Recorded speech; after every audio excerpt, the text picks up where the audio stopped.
యెషయా గ్రంథము 48వ అధ్యాయము 13-14. యాకోబు, నేను పిలిచిన ఇశ్రాయేలు నాకు చెవియొగ్గి వినుము. నేనే ఆయనను, నేను మొదటి వాడను, కడపటి వాడను. 13వ వచనం. నా హస్తము భూమి పునాది వేసింది, నా కుడి చెయ్యి ఆకాశ వైశాల్యములను వ్యాపింపజేసింది.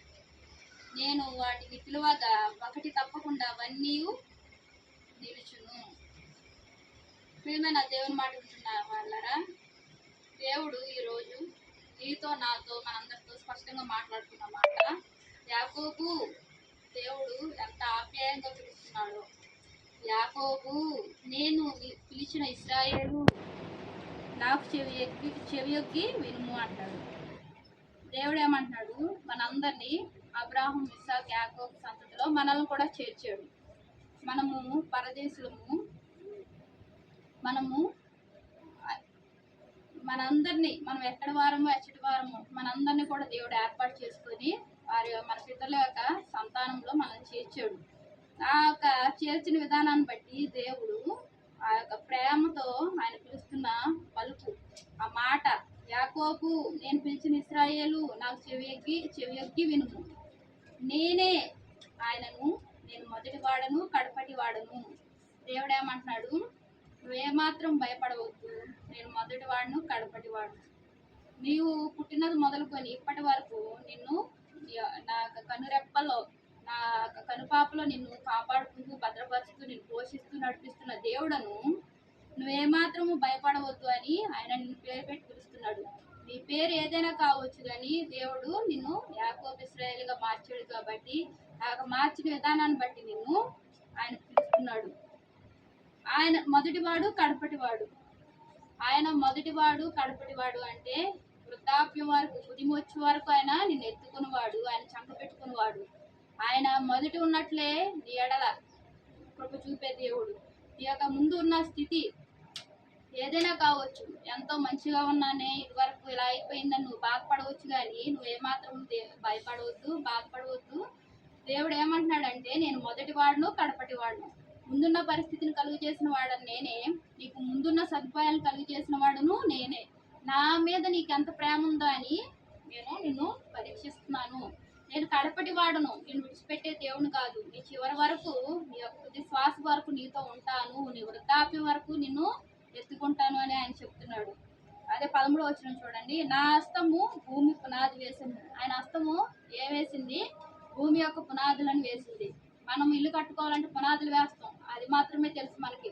ఈ యొక్క ప్రపంచంలో భూమి మొత్తానికి పునాదులు వేసింది ఎవరు? దేవాది దేవుడు, యెహోవా. అదే కాకుండా నా కుడి చెయ్యి ఆకాశ వైశాల్యములను వ్యాపింపజేసెను. ఆయన యొక్క కుడి చెయ్యి వేటిని వ్యాపింపజేసింది? ఆకాశ వైశాల్యములను వ్యాపింపజేసిందంట. అంత గొప్ప దేవుడు, అంత శక్తిమంతుడు ఆయన. రాజులకు రాజు, ప్రభులకు ప్రభువు. నేను వాటిని పిలువగా ఒకటి తప్పకుండా అవన్నీ నిల్చును. దేవుడు వాటిని పిలిస్తే ఏం చేస్తున్నాయంట? అవి తప్పిపోకుండా, ఒకటి కూడా మాట వినకుండా నిల్చుని ఆయన మాటను వింటున్నాయంట. ఆకాశం వింటుంది, భూమి వింటుంది, గాలి వింటుంది, అలాగే సమస్త పంచభూతాలు ఆయన మాట వినుచుండగా, మరి ఈ సమయంలో దేవుడు ఏం చెప్తున్నాడంటే, దేవుడు నీకేం గుర్తు చేస్తున్నాడంటే, మరి నువ్వు నేను మనందరము ఆయన సన్నిధిలో నిల్చున్న వారంగా ఉన్నామా? ఆయన సన్నిధిలో నిలబడుతున్నామా? ఆయన సన్నిధిలోకి వెళ్తున్నామా? ఒకసారి పరీక్షించుకుందాము. ప్రతి వారము నీకు సమయం దొరికినప్పుడల్లా ఆయన సన్నిధిలో నువ్వు నిలబడాలి. నిలబడతాం అంటే కూర్చోవద్దని కాదు. ప్రియమైన సహోదరి సహోదరులారా, ఆయన స్తుతిస్తూ, ఆయన కనపరుస్తూ కూర్చో, నిలబడు. నీ యొక్క పరిస్థితిని బట్టి కూర్చోవచ్చు, నీ పరిస్థితిని బట్టి నిలబడవచ్చు. కాళ్ళ నొప్పులు వచ్చినప్పుడు నువ్వు బయటకు వెళ్ళి 2 నిమిషాలు నిలబడి రావచ్చు, అది కాదు. ఆయన సన్నిధిలో నువ్వు కనబడుతున్నావా? దేవుడు అడుగుతున్నాడు. ఆకాశ వైశాల్యములను వ్యాపింపజేసిన దేవుడు వాటిని పిలువగా అవన్నీ ఏం చేస్తున్నాయంట? నిలుచుంటున్నాయంట. మరి దేవుడు నీకు అన్ని సదుపాయాలు కలిగజేసి నిన్ను ఎంతగానో రక్షించి అనేక భయంకరమైన సంఘటనల్లో కూడా నిన్ను విడిపించి నిన్ను ఈ రీతిగా నిలబెట్టిన దేవుడిని నువ్వు గుర్తు చేసుకుంటున్నావా? ఆయన సన్నిధిలో నువ్వు కనబడుతున్నావా? ఒకసారి పరీక్షించుకుందాం.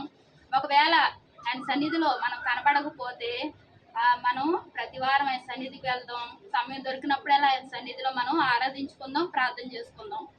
దేవుడు గొప్ప దేవుడు, నీ పట్ల గొప్ప కార్యాలు చేస్తాడు. కడపటి వరకు ఆయన నిన్ను వదిలే దేవుడు కాదు. తుది శ్వాస వరకు, వృద్ధాప్యం వరకు నిన్ను నన్ను మనందరిని విడిచిపెట్టే దేవుడు కాదు. దేవుని పొందనాలు ప్రార్థన చేసుకుందాం.